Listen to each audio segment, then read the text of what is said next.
Estamos trabalhando aí com o tema Até que Ele Venha. E até que Ele venha nós temos muitos desafios. Quantos aqui gostam de desafios? Ser desafiado. Ó, tem um aqui, o corajoso aqui. Ó. Uma corajosa lá atrás. Em que você foi desafiado nessa semana? Ou hoje? Nós tivemos pessoas que foram desafiadas essa semana pela sua fé. Foram desafiados a cantar em espanhol, né, Sérgio? Ontem o Sérgio estava cantando em espanhol aqui, gente. Não fala nada em espanhol e estava cantando em espanhol aqui ontem. Ele e a Claudinha cantando em espanhol. Oi? O instrutor espanhol é um desafio gostoso esse, né? Um desafio onde você é aprovado e você fala, olha, eu vou vencer esse desafio. Eu lembro quando eu trabalhava no jornal, foi feito um desafio de bater a meta naquela semana de venda de publicidade. E eu fui lá e falei qual era o prêmio. A Anitta falou, então você vai conseguir. O prêmio era passar um final de semana no Bourbon. Alguém conhece o Hotel Bourbon aqui? Fui uma vez só porque eu ganhei um prêmio. Foi um desafio tão gostoso, eu fui com toda a garra e consegui vencer lá e fomos passar o final de semana no Bourbon, Hotel 5 Estrelas de Curitiba. Então, desafios gostosos, é bom participar, né?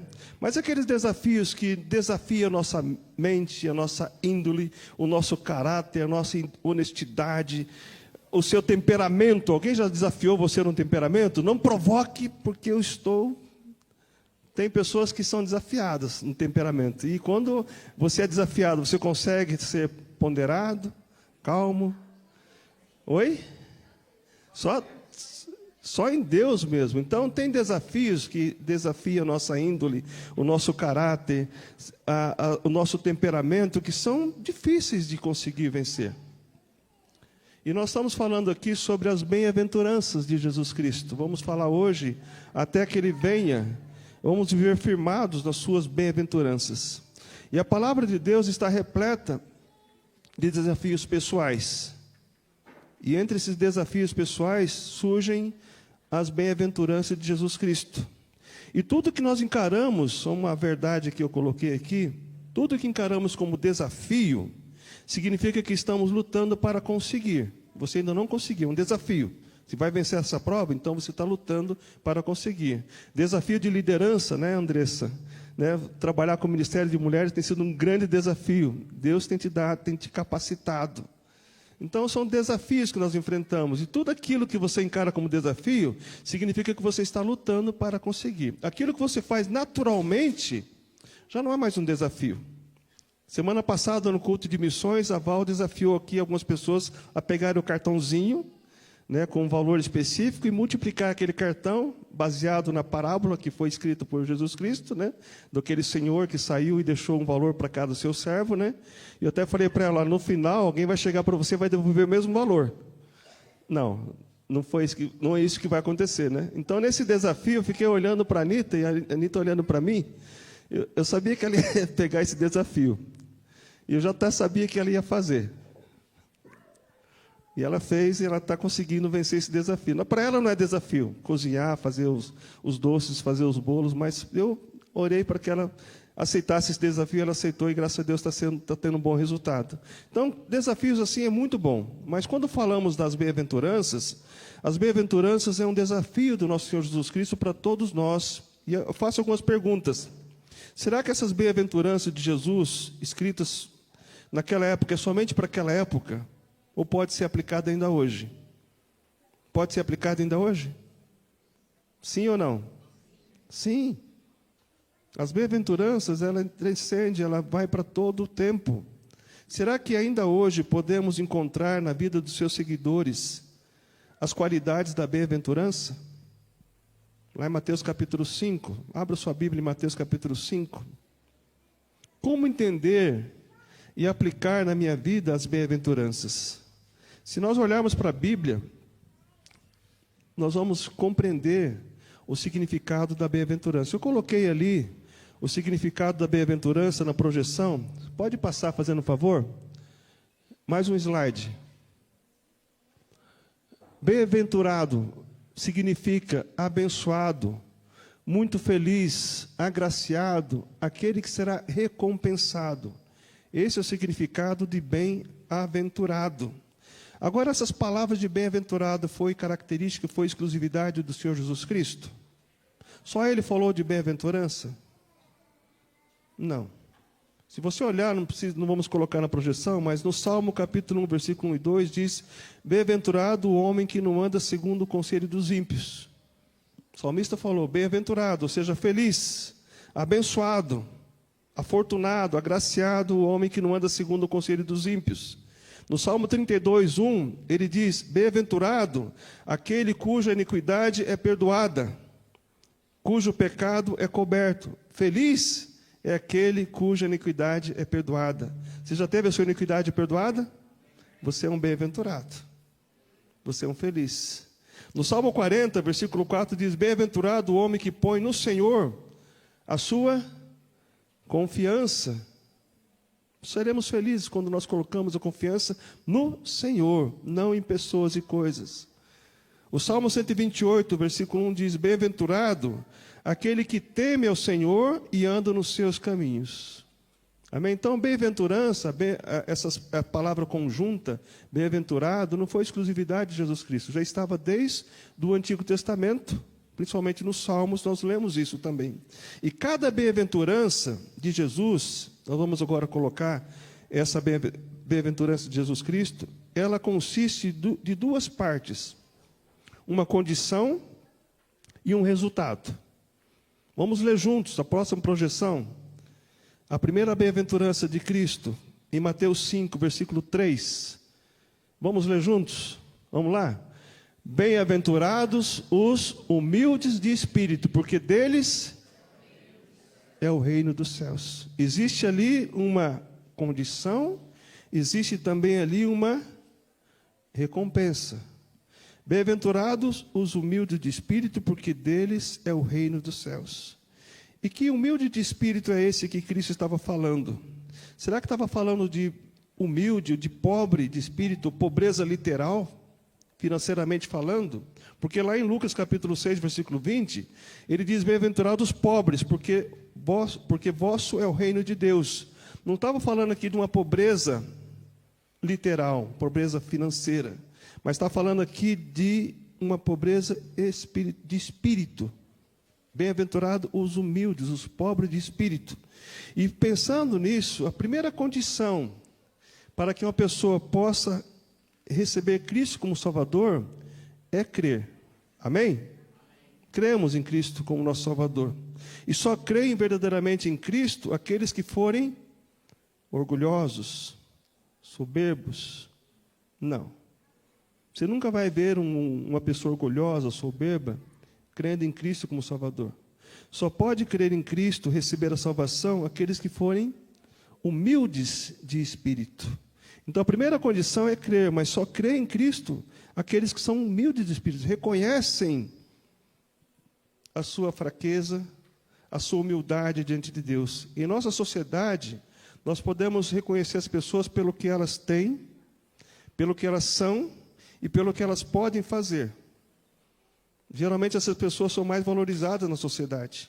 Se você é uma pessoa de renome, se é uma pessoa que tem um diploma, que é uma pessoa que faz isso e aquilo, tem MBA, tem marketing, faz muita coisa, essa é uma pessoa nobre. E se além disso ele tem muita coisa, maravilha. E se ele faz muita coisa, melhor ainda. Mas quando se fala do bem-aventurado, ou seja, de uma pessoa humilde de espírito, geralmente se fala de uma forma pejorativa. Quando se olha para a pessoa que é humilde, aquela pessoa é muito humilde, nem vou falar com ela, vou desprezar essa pessoa. Mas Jesus disse, bem-aventurados, ou seja, afortunados, ricos, felizes, são os pobres, são aqueles mendigos, humildes de espírito. O que será que ele queria dizer? Uma pessoa que é mendiga, ela precisa de ajuda. Ela não tem nada, nada é e nada tem. Ela depende da assistência, depende dos outros. E essa é a dependência que Deus quer que nós tenhamos agora nessa manhã, nessa mensagem. Mais de ti, cantamos há pouco, menos de mim. Que ele cresça e eu possa diminuir. Humildade é o que Cristo nos pede. E se nós formos olhar aqui para a palavra de Deus, nós podemos ver um grande exemplo de humildade A pessoa, o nosso alvo de humildade, não é o Sérgio, não é o líder de ministério, não é o pastor. Nosso alvo, nosso padrão de humildade é quem? É o nosso Senhor Jesus Cristo. Quanto mais você procura se aproximar de Cristo, mais humilde você se torna. Quanto mais você procura se aproximar de pessoas, mais soberba você vai se tornar, porque você quer ser igual àquela pessoa. Eu quero ser igual a ele. Mas se eu quero ser igual a Cristo, eu serei o quê? Humilde. E Cristo, na sua condição humana, o que acontecia com ele? Lá em Isaías capítulo 53, nós podemos ler, em Isaías 53, a partir do versículo 1, ele diz: quem deu crédito à nossa pregação? E a quem foi revelado o braço do Senhor? Isaías 53, 1. Porque foi subindo como renovo perante ele e como raiz de uma terra seca. Não tinha aparência nem formosura. Olhámo-lo, mas nenhuma beleza havia que nos agradasse. Era desprezado e o mais rejeitado entre os homens, homem de dores, e que sabe o que é padecer. E como um de quem os homens escondem o rosto, era desprezado e dele não fizemos caso. De quem está falando? Do nosso Senhor Jesus Cristo. Era humilde? Sim. Foi desprezado, foi rejeitado. Embora Cristo tenha sido rejeitado, desprezado pelos homens, ele caminhou nessa terra no poder do Espírito Santo. Amém? Deus usa as coisas humildes para confundir as sábias. E Cristo falou lá em Lucas capítulo 4, versículo 18, que o Espírito do Senhor estava sobre ele, ungiu ele, na sua condição humana, humilde, para proclamar, para falar, para curar, para sarar, para libertar os cativos. Mas além de ter caminhado no poder do Espírito Santo, Jesus Cristo, ele caminhou na total dependência de Deus. Abra comigo a sua Bíblia em João capítulo 4, 34. João 4, 34.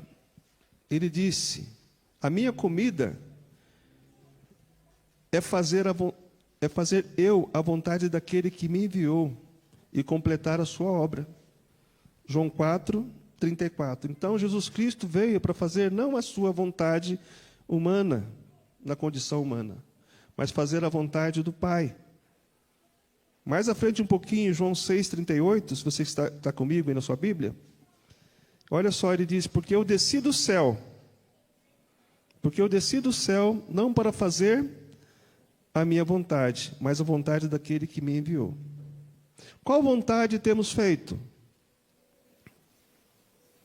A vontade do Pai ou a nossa própria vontade? Dá para refletir. Se estamos aqui hoje, foi porque nós fizemos a vontade de Deus. Alegrei-me quando me disseram, quando eu mandei a mensagem para todos os membros da igreja, quando me disseram: vamos à casa do Senhor. Você veio com alegria? Ou você não queria sair da cama que estava tão quentinha hoje, né, Rebeca? Estava quentinha a cama hoje, né? Mas veio para fazer a vontade do Pai, não da mãe, mas a vontade do Pai celeste. Estamos aqui porque estamos para fazer a vontade de Deus. E a vontade de Deus é tão maravilhosa que às vezes você fala: poxa, eu não tenho vontade de fazer tal coisa, eu não tenho vontade de servir, eu tenho medo desse desafio. Mas quando você realiza aquilo que Deus propôs para você fazer, você sai, sabe, aliviado, alegre, feliz, porque Deus que te capacitou. É como o resultado ontem do encontro das mulheres ali na maquiagem. Todas as mulheres saíram maquiadas ali, né? Bonitas, né? Foi um momento agradável, né, Andressa? Para aquelas que tiveram. Você estava meio assim: será que vem alguém? Será que não vem? E veio muitas mulheres. E participaram desse momento. Foi agradável, foi muito bom.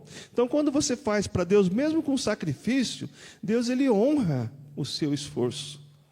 Sede firmes e constantes, sempre abundantes na obra sabendo que no Senhor o vosso trabalho não é vão.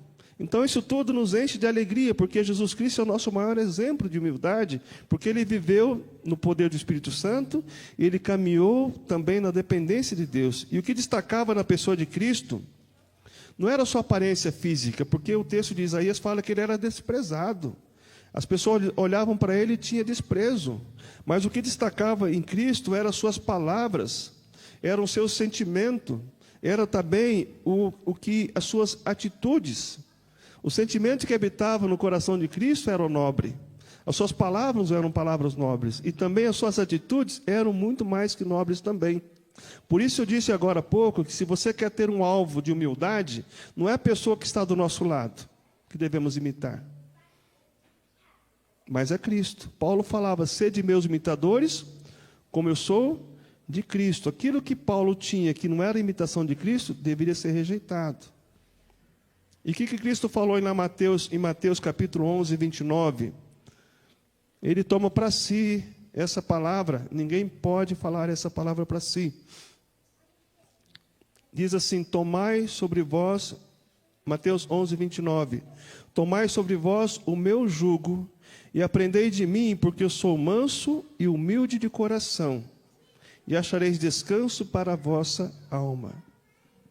Amém? O único que disse nessa terra: sem mim nada podeis fazer, foi o nosso Senhor Jesus Cristo.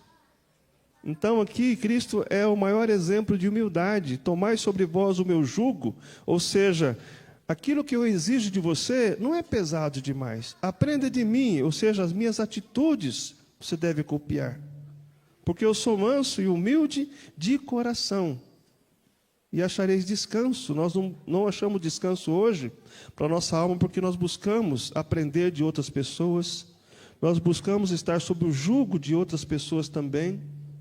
Isso tudo não dá descanso para a nossa alma, só dá perturbação. Então, esse deve ser o nosso alvo. Em Filipenses capítulo 2, do versículo 5 a 8, não vamos ler todo o texto, mas em Filipenses 2, 5 a 8, Paulo recomenda a termos o mesmo sentimento que habitou em Cristo Jesus. E qual o sentimento que habitou nele? No versículo 8 diz: sentimento de humildade. Embora sendo Deus, não usurpou ser igual a Deus, mas esvaziou-se de si mesmo, e na condição de servo, se tornou-se humilde até a morte, e morte de cruz. Então, muitas vezes, quando você pensa que é alguma coisa, nada você é diante de Deus.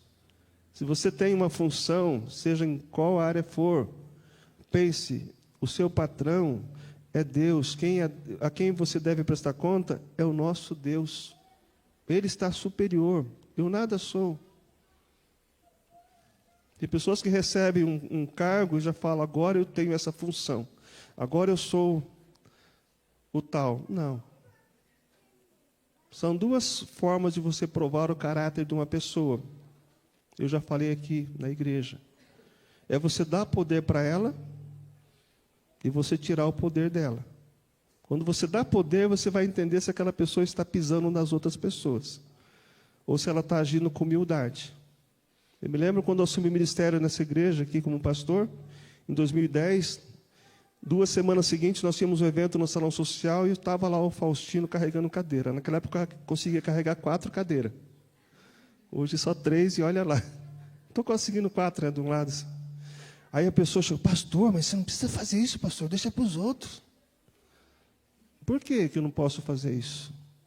Esse dia chegou alguém aqui, eu estava mexendo no jardim embaixo da escada, estava todo sujo ali, mexendo naquela floreira. Aí alguém: pastor, está aí?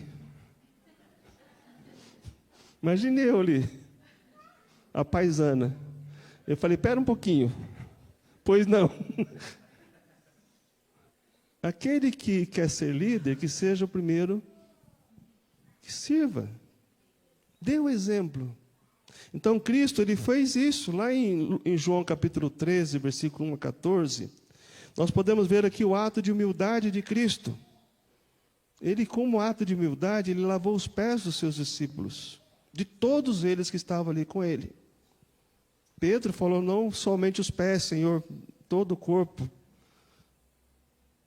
Mas chega no versículo 15, ele fala assim, no versículo 15 de João 13: eu quero que vocês façam o mesmo que eu fiz. Se vocês querem ser humildes, façam o mesmo que eu fiz. Lave os pés uns dos outros. Não precisa ser literalmente, eu digo para vocês. Não precisamos colocar uma bacia aqui na frente e vir um por um lavar o pé. Tem igrejas que fazem o culto do lava-pés. Mas isso é uma tradição que não tem um sentido bíblico. O lava-pé, que eu creio, é aquele de você ajudar o seu irmão que está passando por uma dificuldade, é orar por ele, é estar ajudando, estar auxiliando e, de alguma forma, preocupando com ele, andando com humildade com ele. Isso tudo é um lava-pés, é uma forma de você poder estar ali abençoando aquela família. Então, o que nós entendemos dessa mensagem de humildade de Cristo é reconhecer a nossa total dependência de Deus, expressadas em nossas palavras, sentimentos e ações. PSA. Palavras, sentimentos e ações. Se você quer ser humilde, esteja na total dependência de Deus. Mas quando você está na total dependência de Deus, essa total dependência vai ser refletida na sua forma de falar, na sua forma de sentir e na sua forma de agir também. Essa é a verdade que nós encontramos. Isso é ser humilde, é ser um pobre de espírito. E Jesus iniciou o seu sermão, o Sermão do Monte, lá em Mateus, com o desafio mais importante de todos os demais. A primeira condição para ter como resultado o reino dos céus, se puderem voltar lá para a primeira imagem, isso aí. Para ter o reino dos céus, a primeira condição é um grande desafio, é ser humilde de espírito. Uma pessoa que vai a Deus de forma arrogante, soberba, presunçosa, não terá recompensa. Lembra da história do publicano e o fariseu, lá em Lucas capítulo 18, versículo 9 a 14? Os dois foram ao templo na mesma hora, com o mesmo objetivo, buscar a Deus. Mas quando chegou na hora da oração, o publicano de pé, ou seja, o fariseu de pé, orava comparando-se ao publicano e falando: Deus, eu dou o dízimo de tudo, não sou como aquele ali. O fariseu orando dessa forma, saiu vazio de tudo. Já o publicano, diz o texto de Lucas 18, que ele nem ousava olhar, levantar a cabeça para o céu, enquanto ali orava para Deus. Miserável homem que sou. O que termina dizendo lá em Lucas capítulo 18? Olha comigo lá a sua Bíblia, Lucas 18. Acerca desses dois personagens. Lucas 18, versículo 14. Diz o texto: digo-vos que esse desceu justificado, ou seja, ali o publicano, para a sua casa, e não aquele. Porque todo aquele que se exalta será humilhado, mas o que se humilha será exaltado. Então, essa é a primeira condição que Cristo coloca na sua bem-aventurança. É um desafio muito grande, ser humilde. Ser humilde aqui na igreja é muito fácil. Agora, durante a semana, na sua casa, será que todos nós, né? Pergunte para minha esposa se eu sou humilde em casa. Ela que me aguenta. Te amo, viu? É assim, irmãos. É lá na nossa casa em que as pessoas percebem se de fato somos cristãos ou não. É na nossa casa, nossa Jerusalém. Então, Jesus Cristo, ele inicia dessa forma. E tem um texto, lá de 1 Pedro, capítulo 5, versículo 5. Deus espera que todos que recebem Cristo como Salvador, seu Filho como Salvador, sejam humildes. E ele não só a questão da humildade, mas ele fala assim, em 1 Pedro 5, 5, lá no finalzinho: cingi-vos todos de humildade.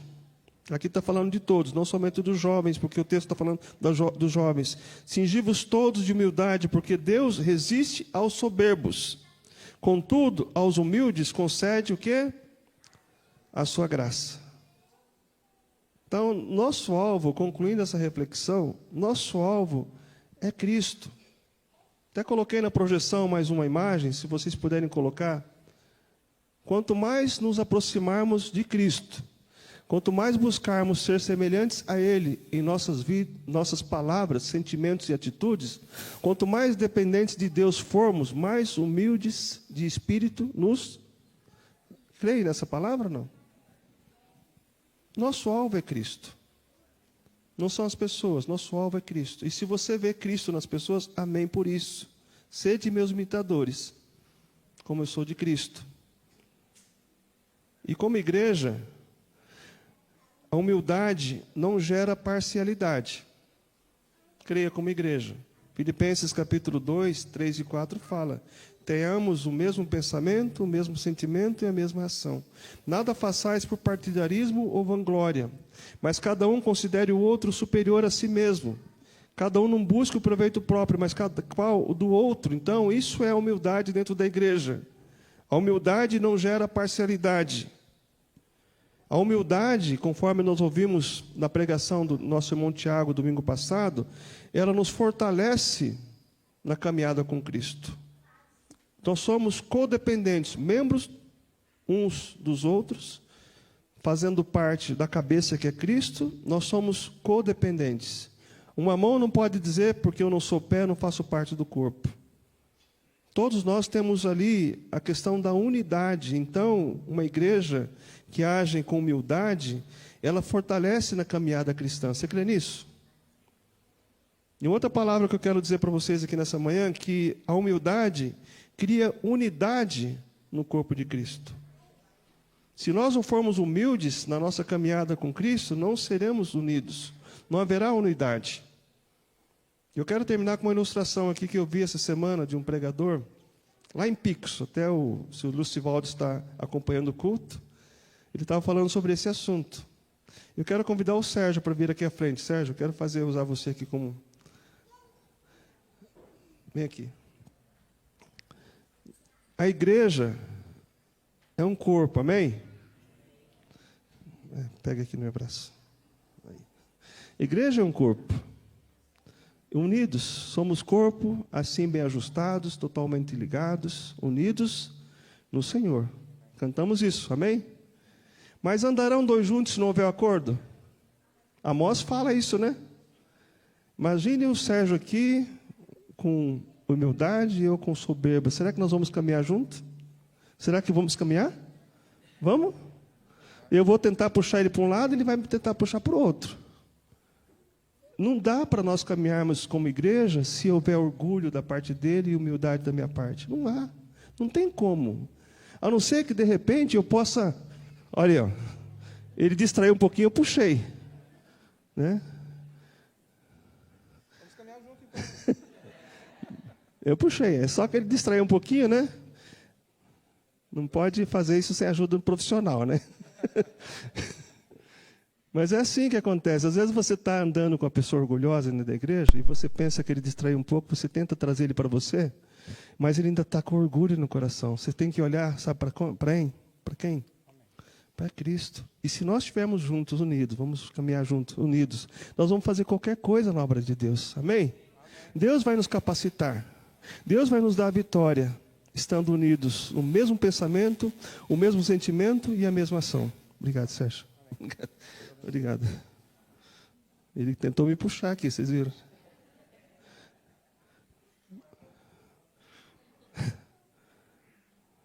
Andarão dois juntos se não houver acordo. Então, essa é a minha oração como igreja. Eu tenho orado para que Deus traga pessoas com o mesmo espírito de humildade, mesmo sentimento, mesma ação. Aí nós vamos caminhar juntos para essa igreja crescer. Números vai ser consequência, mas crescer em espiritualidade. Essa igreja é pequena, mas tem feito muito para o reino de Deus. Amém? Lá no presídio, lá em Areias, no ponto de pregação, aqui na comunidade, as pessoas reconhecem essa igreja como uma igreja que serve uns aos outros.